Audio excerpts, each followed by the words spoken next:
So I grew up in Caroline County, and Caroline County they had a Civil War monument in the town of Bowling Green. I would pass it every day going to school, every day. And then I didn't really pay much attention to it. I didn't pay much attention to the fact that I lived across the street from Fort A.P. Hill. I didn't realize that General A.P. Hill was a Confederate general. Had no clue. My church was a mile away from Stonewall Jackson Shrine. A lot of my close, I would say, family friends lived on Stonewall Jackson Road. To get to anywhere, I had to go to Jefferson Davis Highway. I was surrounded by the Confederacy. And when I was younger, I didn't pay much attention to it. When you're younger, you just kind of say, okay, that's a monument, that's a statue, that's a shrine, not giving credence to what it's a shrine for. Like I said, a Confederate monument, we pay attention to it.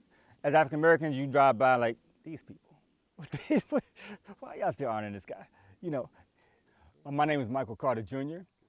With Carter Farms and Agriculture, a fifth-generation farmer at Carter Farms. To put people in their place, they raised up these monuments. We start around maybe the late 1800s into the early 1900s. The blacks were moving into a different position. So part of that process also was raising up monuments of those who put or was devoted to putting the African Americans in their place. So that's when you start to see Robert E. Lee statues coming up, Stonewall Jackson statues coming up. But like Robert E. Lee would come back and say, don't honor me. I fought, we lost, let's move on. But their daughters and sons wanted to keep that legacy alive. We need to have a very detailed approach and nonpartisan, non-political approach toward education and not cut off everything that may challenge what you may know. But because we don't talk about the lost cause, how it maybe helped some people, how it hurt a lot of people, how it caused monuments to grow up to acknowledge losers, literal war losers. All of this is around,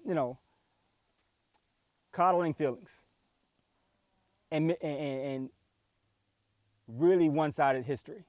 And we've got to now work toward having at least 3 or 4 sides of history. We refuse to deal with the problem at hand, which is really addressing the history and righting the wrongs to aggrieved people who've only asked that you brought us here, treat us correctly.